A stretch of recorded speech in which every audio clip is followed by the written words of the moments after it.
Imagine walking into a medieval workshop where the most brilliant engineers and craftsmen of their time are gathered around workbenches, carefully designing and perfecting devices with the same precision and dedication that other artisans might devote to creating beautiful cathedral windows or intricate jewelry. But these master craftsmen aren't creating objects of beauty or utility. They're designing machines specifically engineered to inflict the maximum possible amount of human suffering while keeping their victims alive and conscious for as long as possible. What makes this scene even more disturbing is that these weren't crude implements thrown together by sadistic amateurs, but sophisticated mechanical devices that represented cutting-edge technology and engineering expertise, demonstrating that some of humanity's most brilliant minds had chosen to apply their talents not to healing, building, or creating, but to perfecting the science of systematic human torture.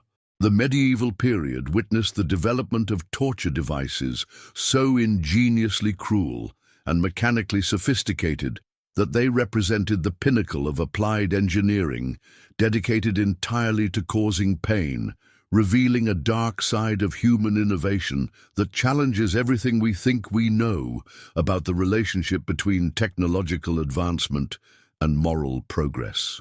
These weren't simple tools of violence, but complex machines that incorporated advanced understanding of human anatomy, mechanical engineering, metallurgy, and psychology to create instruments of torture that were more effective at causing suffering than anything that had existed before or since. The fact that entire workshops and guilds were dedicated to perfecting these devices, with master craftsmen passing down their knowledge through generations of apprentices, demonstrates how systematically and professionally medieval society approached the problem of inflicting human agony. The Judas cradle, also known as the Judas chair, represented perhaps the most psychologically and physically devastating torture device ever created, designed with such mechanical sophistication that it could cause unimaginable suffering while keeping victims alive for days or even weeks. The device consisted of a pyramid-shaped seat mounted on an adjustable frame, with the victim being slowly lowered onto the pointed apex until it penetrated their body through the anus, vagina, or other openings. The genius of the device lay in its adjustability. Weights could be added to the victim's legs to control the speed of penetration, while the frame could be adjusted to change the angle and depth of insertion. The psychological torture was as devastating as the physical pain, as victims were forced to participate in their own destruction by choosing whether to let their body weight drive them deeper onto the spike or to exhaust themselves trying to hold their position. The Iron Maiden, contrary to popular belief, was not actually a medieval device, but rather a 19th-century invention designed to sensationalize medieval torture for museum displays. However, the real medieval equivalent was far more horrifying.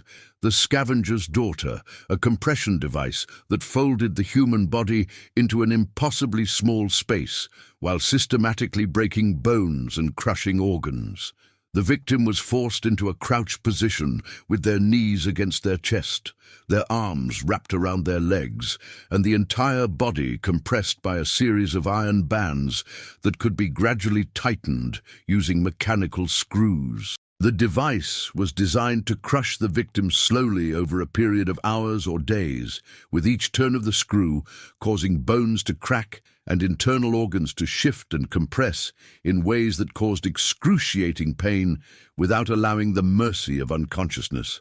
The Pear of Anguish, one of the most sexually sadistic devices ever created, was designed specifically to destroy the human body from the inside while maximizing psychological trauma and humiliation. The device consisted of a pear-shaped metal object that could be inserted into the mouth, anus, or vagina, then gradually expanded using a screw mechanism that would force metal petals to open inside the victim's body cavity. The expansion would tear internal tissues, break teeth and bones, and cause internal bleeding, while the victim remained fully conscious and aware of their internal destruction. Different versions were created for different types of supposed crimes, smaller versions for liars and blasphemers to be inserted in the mouth, while larger versions were used for sexual crimes and inserted into more intimate body parts. The brazen bull, originally created in ancient Greece but perfected by medieval craftsmen, represented the ultimate fusion of artistic creativity and systematic cruelty, designed to transform human screams into beautiful music while slowly roasting victims alive. The device consisted of a life-sized bronze bull with a hollow interior where the victim would be placed, with a fire built underneath to gradually heat the metal until the person inside was slowly cooked to death. The truly diabolical aspect of the design was a series of tubes and resonating chambers that would transform the victim's screams into sounds that resembled the lowing of a bull, allowing spectators to enjoy the music without being disturbed by obviously human cries of agony. The device could take hours to kill its victims, with the bronze slowly heating until it became unbearable, while remaining just cool enough to prevent immediate death. The rack, perhaps the most famous of all medieval torture devices, was engineered with such mechanical precision that it could stretch the human body with mathematical accuracy, allowing torturers to cause specific amounts of damage while controlling exactly when and how their victims would die. The device consisted of a rectangular frame with rollers at each end, connected to a system of ropes, pulleys, and gears that could apply gradually increasing tension to the victim's limbs and spine. Master torturers could calculate exactly how much tension to apply to dislocate specific joints, separate particular bones, or stretch the spine to precise measurements. The most sophisticated versions included calibrated mechanisms that could measure the amount of stretching being applied, allowing operators to work right at the edge of what the human body could endure without crossing into immediate death. The breaking wheel represented medieval engineering's most comprehensive approach to systematic bone destruction, designed to break every major bone in the victim's body in a specific sequence that would maximize pain while prolonging life as long as possible.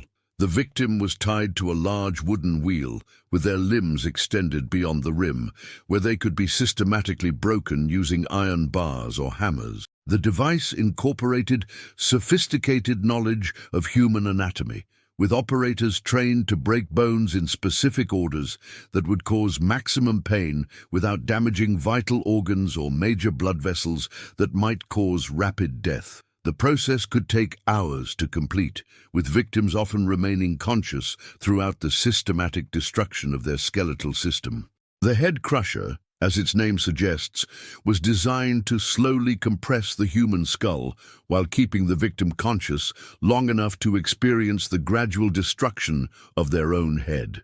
The device consisted of a metal cap that was placed over the victim's head, connected to a screw mechanism that could apply gradually increasing pressure to the skull. The genius of the device lay in its ability to crack the skull slowly without causing immediate death, allowing the pressure to build up inside the head while the victim remained aware of what was happening to them.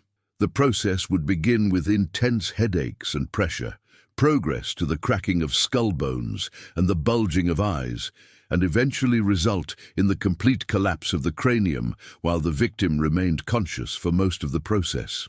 The thumb screws, while smaller and simpler than other torture devices, represented perhaps the most psychologically devastating instrument ever created because of their ability to cause unbearable pain through the destruction of one of the most sensitive parts of the human body. The device consisted of small metal clamps that could be tightened around individual fingers or toes, gradually crushing the bones and soft tissue while concentrating enormous pressure on areas packed with nerve endings. The psychological impact was often more devastating than the physical pain, as victims were forced to watch their own fingers being slowly destroyed while knowing that the process could be stopped at any moment if they provided whatever information their torturers wanted. The simplicity of the device made it especially terrifying, as it could be used anywhere and required no special expertise to operate effectively. The strappado involved suspending victims from their wrists, tied behind their backs, often with weights added to their feet to increase the stress on their shoulder joints and spine. While this might sound less sophisticated than other devices, the strappado was actually engineered with precise knowledge of human anatomy to cause specific types of damage that would maximize pain while avoiding immediate death. The angle of suspension, the amount of weight added, and the duration of the torture were all carefully calculated to dislocate shoulder joints, stretch ligaments, and compress the spine in ways that would cause excruciating pain without damaging vital organs. Master torturers could use the strappado to cause permanent disability while extracting confessions or information from their victims. The Spanish tickler, despite its deceptively mild name, was one of the most brutal flaying devices ever created, designed to strip flesh from bones with surgical precision while keeping victims conscious throughout the process. The device consisted of a large metal claw with sharp points that could be dragged across the victim's skin with varying pressure, allowing operators to control exactly how much flesh was removed with each stroke. The claws were often heated to cauterize wounds and prevent fatal blood loss, while the process was deliberately slowed to extend the victim's suffering over hours or days. The psychological torture of watching one's own body being systematically stripped away was often more devastating than the physical pain, as victims were forced to observe their own gradual destruction while remaining fully aware and conscious. The collar of torment was designed to combine physical torture with public humiliation, creating a device that would cause constant pain while marking its victim as a social outcast worthy of additional abuse from the general population. The collar consisted of a heavy iron ring fitted with inward-pointing spikes that would pierce the neck if the victim moved their head in any direction. The weight of the collar would cause constant muscle strain and fatigue, while the spikes ensured that any movement would result in additional pain and bleeding. Victims wearing the collar were often forced to perform menial labor or public service while enduring constant agony, serving as living examples of what happened to those who challenged authority or violated social norms.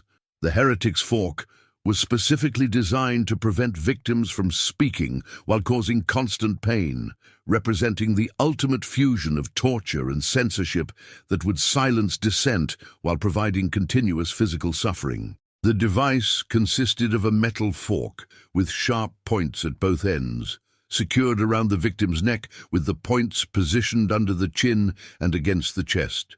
Any attempt to speak, swallow, or move the head would drive the points deeper into the flesh, while the constant pressure made normal breathing difficult and painful. The device was often used during interrogations or public humiliations, where authorities wanted to display their victims while preventing them from speaking in their own defense or expressing their beliefs.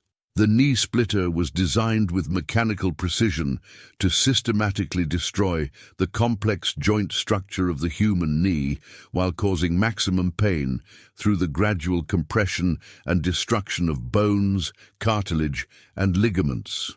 The device consisted of two spiked metal plates connected by screws that could be gradually tightened to compress the victim's knee between them. The spikes were positioned to penetrate the kneecap and surrounding tissue, while the compression gradually crushed the joint structure, causing pain so intense that many victims would lose consciousness. However, the device was often combined with stimulants or other techniques to keep victims awake throughout the process, ensuring they experienced every moment of their joint destruction. The chastity belt, while often romanticized in popular culture, was actually a torture device designed to cause constant physical discomfort while preventing any form of sexual expression or relief. The belts were constructed from metal with sharp interior points and edges that would cause pain with any movement, while their design made normal bodily functions difficult and uncomfortable. Long-term wear would result in infections, sores, and other medical problems that would add to the victim's suffering, while the constant pain and humiliation would cause severe psychological trauma. The devices were often locked permanently, making their wearers completely dependent on their controllers for any relief from their constant torment. The ducking stool represented one of the few torture devices that was designed to be potentially survivable, but which incorporated sophisticated understanding of human physiology to maximize terror and suffering, even when it didn't result in death. The victim was strapped to a chair that could be lowered into water using a mechanical lever system, allowing operators to control exactly how long they remained submerged and how often the process was repeated. The psychological torture of near drowning, combined with the physical effects of repeated submersion, created a form of suffering that could be extended over hours while keeping the victim alive for further torture or interrogation. The device was often used in public settings where the victim's terror and suffering would serve as entertainment for spectators. The iron shoes were designed to slowly burn the feet of victims while preventing them from removing the source of their torment, representing medieval engineering's approach to combining fire torture with mechanical restraint. The shoes were made of metal and designed to fit tightly over the victim's feet, where they could be gradually heated using coals or other heat sources placed underneath. The metal would slowly conduct heat to the victim's feet, causing burns that would progress from painful to unbearable, while the tight fit prevented any possibility of escape. The process could be controlled to cause specific amounts of damage, from minor burns to complete destruction of the feet, depending on the information the torturers wanted to extract. The stocks and pillory, while seeming relatively mild compared to other devices, were actually designed to maximize public humiliation while exposing victims to additional forms of crowd-based torture that could be far more brutal than any single device. The restraint of the victim's head and hands left them completely vulnerable to abuse from spectators, who were often encouraged to throw objects, spit, or assault the helpless prisoner. The psychological torture of being completely helpless while subjected to public abuse was often more devastating than physical pain, while the exposure to weather and the uncomfortable position could cause serious injury or death over extended periods. The devices were often combined with other punishments, such as branding or mutilation, to increase their effectiveness as tools of terror. The water torture devices represented perhaps the most psychologically sophisticated torture techniques ever developed, using the basic human need for water as a weapon, while avoiding the obvious physical damage that would result from other forms of torture. Victims might be forced to consume enormous quantities of water until their stomachs distended painfully, or have water dripped continuously onto their forehead until the constant sensation drove them to madness. The genius of water torture lay in its use of something essential for life as an instrument of suffering, creating psychological confusion and terror that was often more effective than physical pain in breaking down resistance and extracting confessions from victims. Perhaps most disturbing of all is how these torture devices reveal the extraordinary human capacity for innovation and creativity when applied to the problem of causing suffering, demonstrating that technological advancement and moral progress are not necessarily connected, and that intellectual sophistication can be used to perfect cruelty just as easily as it can be used to promote human welfare. The fact that entire industries were dedicated to designing, building, and perfecting these instruments of torture shows how systematically medieval society approached the problem of inflicting pain, while the mechanical sophistication of many devices demonstrates that some of the period's best engineers and craftsmen were devoting their talents to perfecting human suffering rather than improving human life. What do you think about this absolutely horrifying demonstration of how human intelligence and mechanical innovation can be turned toward perfecting suffering rather than preventing it? Can you imagine living in a society where the most skilled craftsmen were dedicating their expertise to creating increasingly sophisticated ways to torture and kill people, treating human suffering as an engineering problem to be solved through technical innovation? The fact that these devices represented cutting-edge technology and were often considered marvels of mechanical engineering really makes you wonder about the relationship between technological progress and moral development, doesn't it? Share your thoughts in the comments about what this reveals about human nature and whether our modern technological capabilities might be creating new forms of suffering that future generations will view with similar horror. If you found this investigation into medieval humanity's most sophisticated instruments of cruelty as disturbing and thought-provoking as I did, make sure to hit that like button and subscribe for more shocking revelations about how supposed advances in human knowledge and capability have sometimes been used to perfect rather than eliminate human suffering. Ring that notification bell because our next deep dive will explore another historical example of how technological innovation can be corrupted to serve the darkest aspects of human nature. Trust me, these stories will change how you think about the relationship between progress and moral responsibility forever.